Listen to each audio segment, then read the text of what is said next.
Bitcoin attracted quite a number of people in the early days that most people don't want to tell their people that they're wrong and don't want to be told that they're wrong. They want to shy away from that. It's unpleasant, it's uncomfortable, maybe there's some social opprobrium around it. And a lot of the people who came into Bitcoin early are kind of the opposite. They're contrarians, and they enjoy being told that they're wrong, and being told that they're wrong actually energizes them. Liu shares powerful, real-world examples that illustrate this transformation. She talks about extremely talented engineers in India, some as young as 14 or 15, who, through crypto, were able to secure jobs working on blockchain projects and dramatically change their lives. These are opportunities they would never have had access to through traditional means. The direct relationship between time spent and the ability to monetize that time without the friction of borders, banks, or intermediaries is what makes this a truly transformative force. Please take a little time to like this video, subscribe to the channel, and turn on post notifications for more videos like this. You can also check out our other videos on cryptocurrencies and the overall digital asset space, and drop your comments and observations in the comment section below.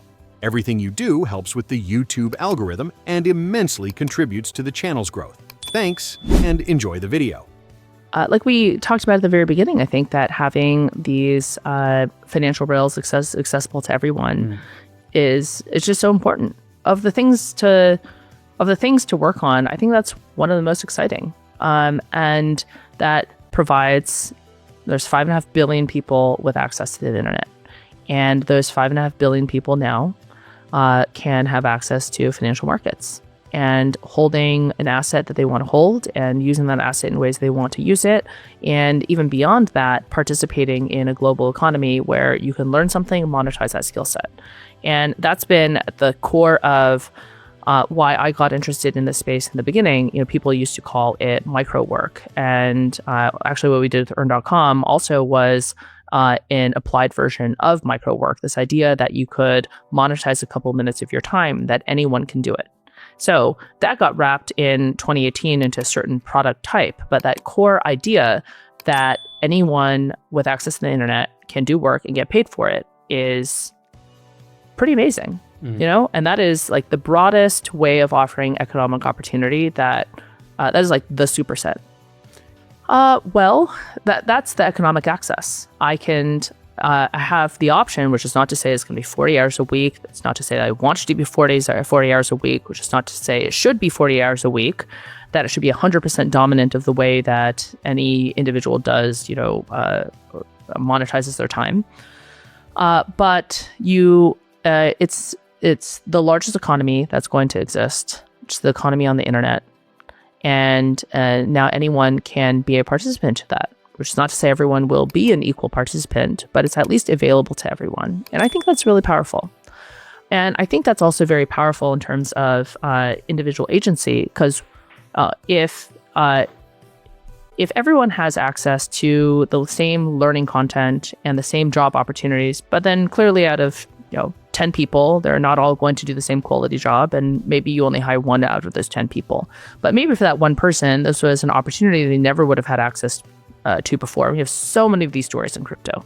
There's so many of these stories where an extremely talented, for example, engineers, and we'd actually did a whole documentary on some of these kids, and I really say kids because they are kids, 14 years old, 15 years old, 16 years old, from ordinary families in India, were able to actually do really well for themselves in the last cycle and get jobs around the world, working in, for example, blockchain projects, and it's totally transformative.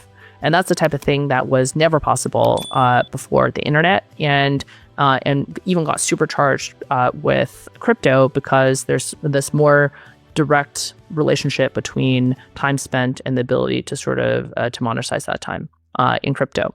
So I think that's just pretty amazing, because there's I am somewhat idealistic. I'm quite idealistic, and I think the most optimistic thing that you can, the greatest form of optimism is to be optimistic about human potential, and the potential for even just one person to do something amazing.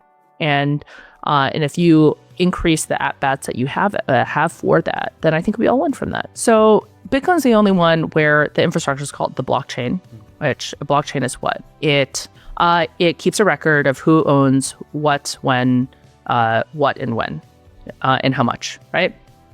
And it does that in a way where you can't really shut down the network. So it's trustless, permissionless, because the nodes can exist anywhere. And if you shut one down, anyone else can go and set up a node, as we've seen when the miners got kicked out of one country and they kind of set up in another one pretty much overnight, right? And so there's that anti-fragility to it, and it's the permissionless nature to it. Okay, so that's the infrastructure. And in the case of Bitcoin, that token that gets generated from the mining process is Bitcoin, and that token itself is the thing that people consider to be a store of value. So the asset is the infrastructure, and the infrastructure is the asset. And it's Bitcoin is asset first that the infrastructure supports to give it sufficient utility that it is relatively easy to transfer, even if block times are slow. It doesn't matter all that much, because if you're, presumably in a store of value environment, you're not doing a ton of transactions anyways.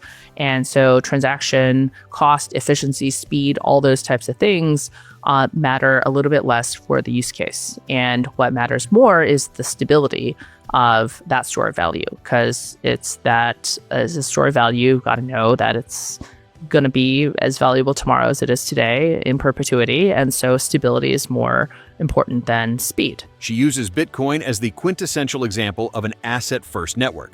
In this model, the asset, Bitcoin itself, is the primary focus. The infrastructure, the blockchain, exists to serve and support that asset. Its purpose is to provide a secure, decentralized, and anti-fragile record of ownership. The key features of the Bitcoin blockchain, such as its slow block times and higher transaction costs, are not bugs. They are features that prioritize stability and security above all else. For a use case like a store of value, where you are not moving assets frequently, stability is far more important than speed. The network's resilience, its ability to withstand being shut down because nodes can be set up anywhere, is the core value proposition that protects the underlying asset. In this way, the asset is the infrastructure, and the infrastructure is the asset. So that is where it's asset first with infrastructure alongside. Primary asset, secondary infrastructure. Everyone else is, I think, the opposite. Your financial infrastructure that people want to programmable, all these smart contracts, the virtual machines built around them, so that people can build applications that use this infrastructure for price discovery and also, to an extent, settlement, right? So when developers talk about a single state machine, I think to a capital markets audience, the way to translate that is to say unified liquidity.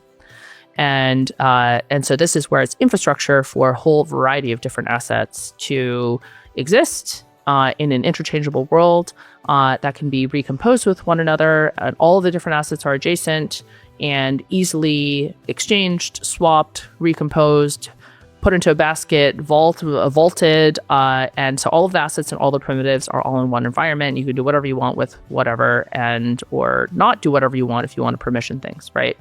Mm-hmm. So it's infrastructure for assets, whereas I think Bitcoin is an asset with infrastructure.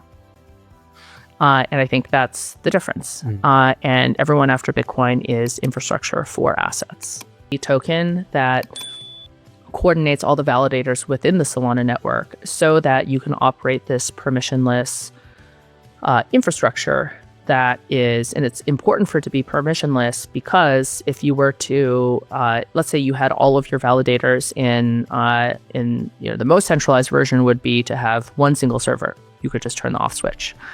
If you had all of your servers in a single rack, well, you could unplug that rack. In the all same data center, you could cut off either internet or power to the data center. Okay, across now the coordination problem to shut it down gets exponentially more complex the more you distribute it.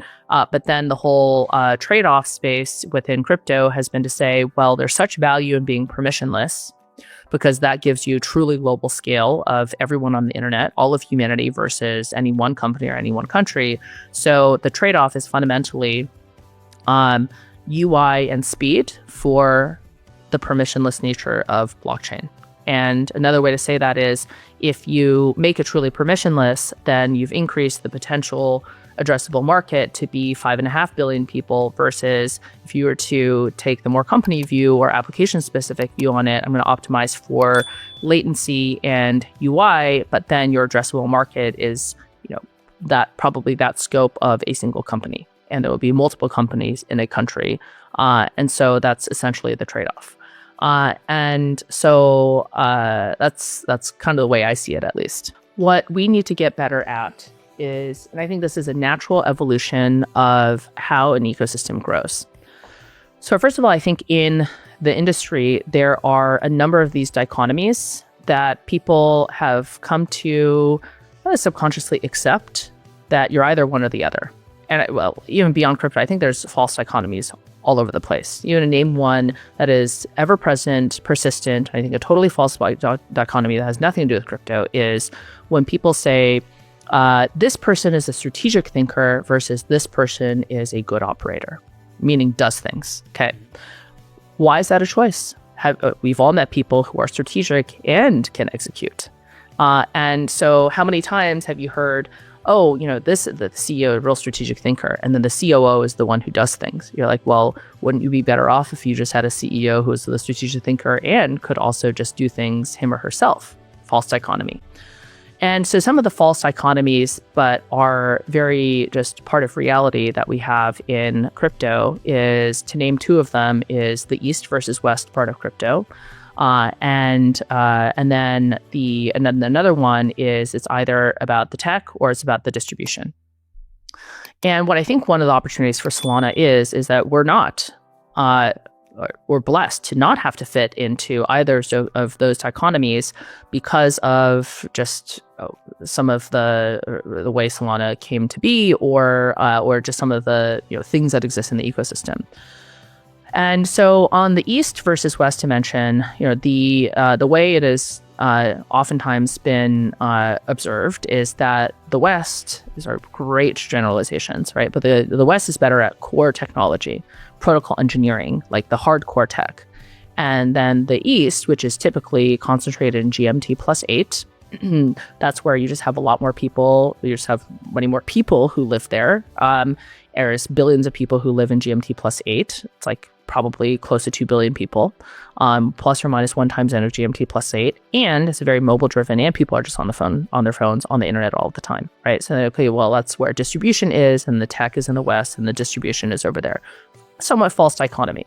And we've managed to bridge both of those. Finally, Liu challenges the very way we think about these topics by calling out the problem of false dichotomies. She uses a non-crypto example, the idea that a person is either a strategic thinker or a good operator, to highlight a mental trap that limits our potential. Why, she asks, can't a person be both? She then applies this same logic to the crypto world, highlighting two common false dichotomies.